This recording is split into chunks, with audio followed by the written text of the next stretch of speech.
look, it's our friends at Stand to Reason, the Christian apologetic channel that wouldn't know reason if it bit them. This time, we're going to watch Pastor Alan Schleman explain why Christians don't actually hate gays and why Christianity doesn't actually deserve the bad rap that it gets. Except it does, but don't expect them to ever admit it. And, as usual, they disabled comments so that nobody can tell them that they're wrong. No surprise there at all. So let's see what they think is the truth about homosexuality and why they're being compassionate, even if they're not. Okay, raise your hand if you know someone, a family member or a friend, who identifies themselves as either gay, lesbian, bisexual, or transgender. Raise your hand if you...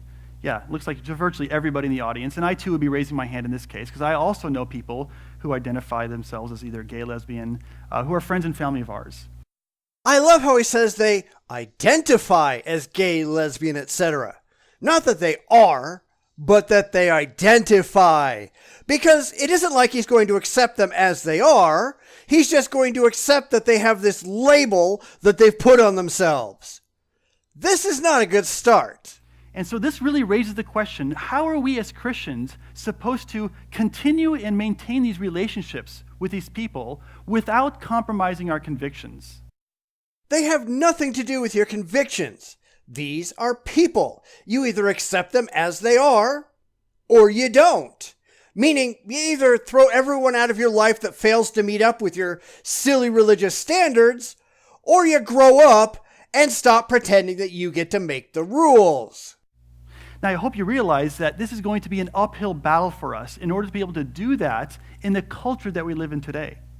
A culture that is very much rejecting your religion, indeed all religions, at a greater and greater pace.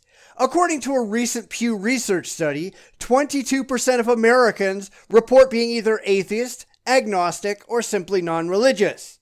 And that number is rising at an ever-increasing rate. Now, when I use the word battle, I do not mean to suggest that this is a battle against homosexuals. It is not. They are not the enemy. No, the enemy is your outmoded and archaic beliefs. And that's why I think it's a good thing that more and more Christian churches are simply rejecting the rejection of homosexuality, no matter what your fantasy book of absurdity teaches.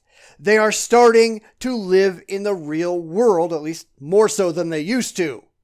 Why don't you give it a try? The real enemy is the false ideas the culture has bought into about the nature of homosexuality and about what the Bible says about homosexuality.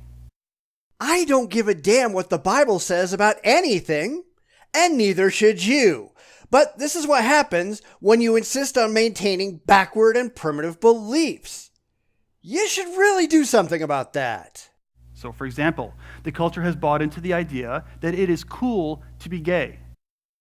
I don't know about cool unless you're on the radical left, then yeah, they think they have a million genders and that's cool. But these are children who don't know any better, which now that I think about it, is a lot like the religious. But for most people, being gay isn't cool, it's just reality. Try that sometime. In fact, studies show that each successive generation is more likely to be accepting of homosexuality. You say that like it's a bad thing. Each successive generation is more likely to reject religion too. Life is just getting better for everyone. In fact, a lot of people think, oh man, the studies show that 10% of the population is gay. And so people think, man, it's popular, so therefore we are going to think it is cool. I don't know that 10% of the population is gay. That number comes from a post-World War II look by Alfred Kinsey. Since then, that number's been revised down. It currently sits at 5.8% of the population. Although again, those regressive millennials are always problematic because they often report being something that clearly they're not, just because it makes them feel special. But I digress. And of course, this is not surprising, given the fact that homosexuality is glorified in Hollywood.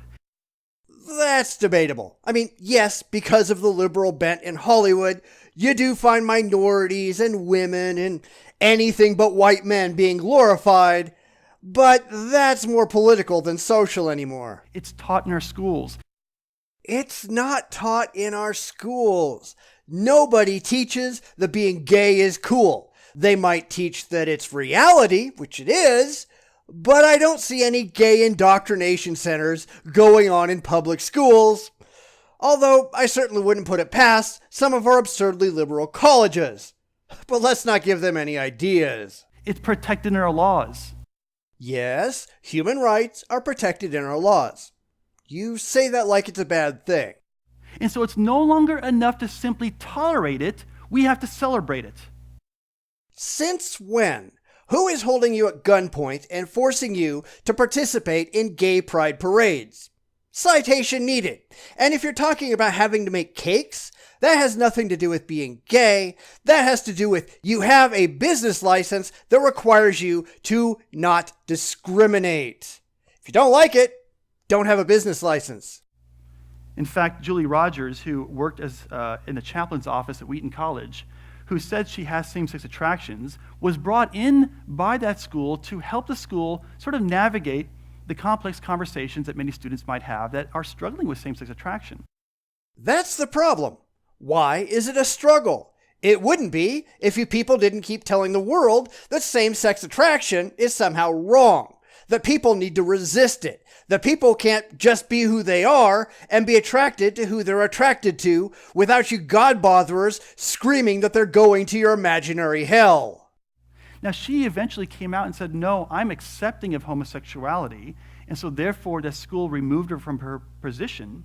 But here's what she said about that. She said, regarding the students at the university who have same-sex attraction, she says, these students do not need to hear that there's a chance they might be tolerated. They need to be celebrated.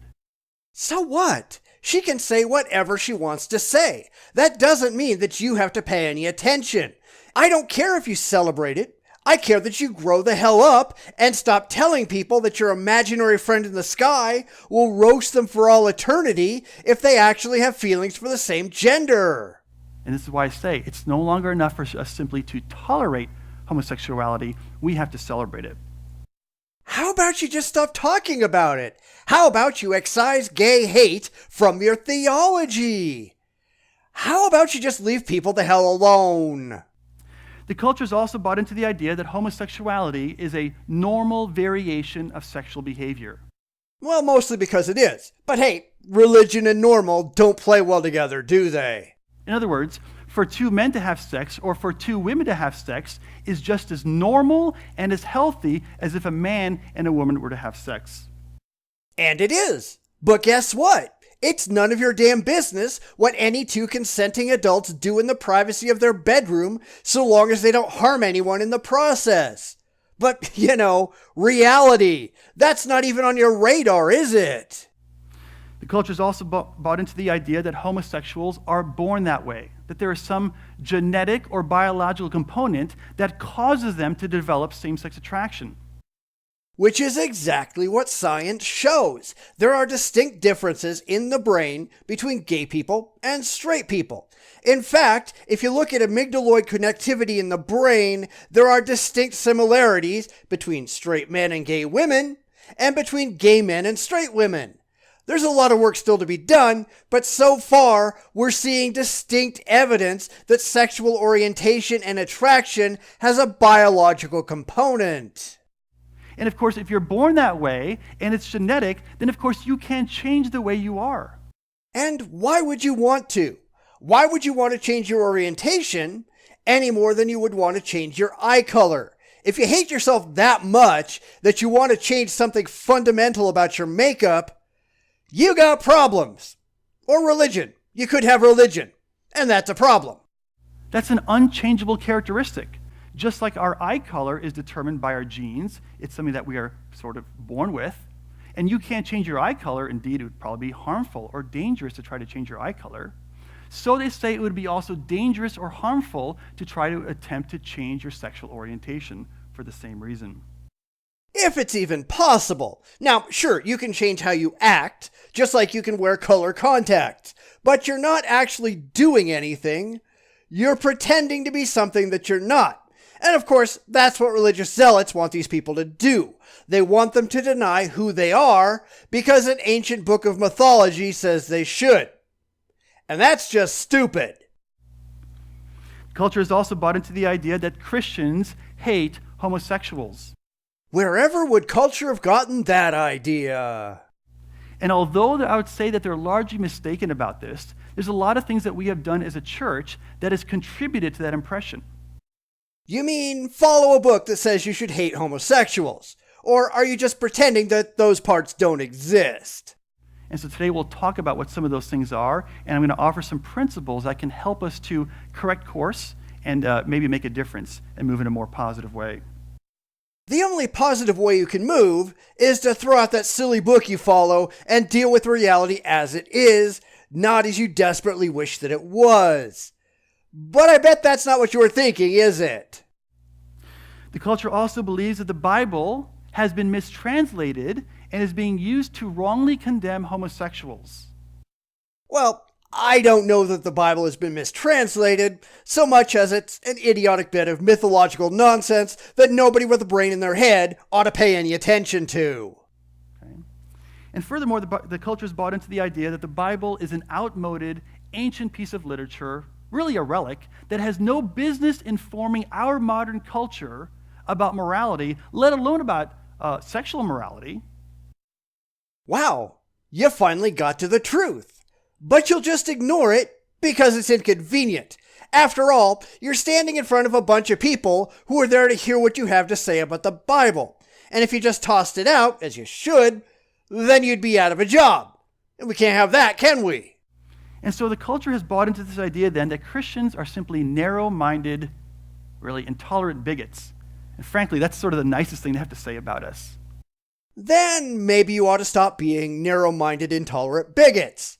But no, that's not going to happen, is it? At best, you'll do what you always do when your religious views are no longer acceptable in society. You'll find a way to spin your beliefs and rationalize your way out of your previous position so that you can keep following the same silly book and the same imaginary God, but just ignore one more bit of the Bible that's no longer convenient. And so because the culture has bought into these beliefs, we Christians face a number of difficult challenges.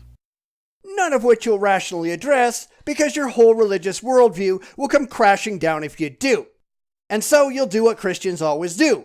Pick and choose which parts of the Bible they're going to pay attention to and which parts they'll quietly ignore because they just don't work in modern secular society. So instead of just rethinking your entire theological position, after all, this book is supposedly written by an all-knowing deity and it's supposed to be completely inerrant, you'll just quietly edit out the parts that you don't like so you can keep clinging to the parts that you do. Of course, the logical thing to do is realize just how unsupportable and unsustainable your belief system actually is. But as I always say, this isn't about facts, it's about feelings. You're more concerned with how your faith makes you feel than you are about whether or not any of it is true or worth believing in the first place. And of course, you want to keep getting paid, so there is that. All in all, I can't say I'm impressed, but that's no surprise. I actually care about reality. Maybe you ought to give that a shot. Everything changes.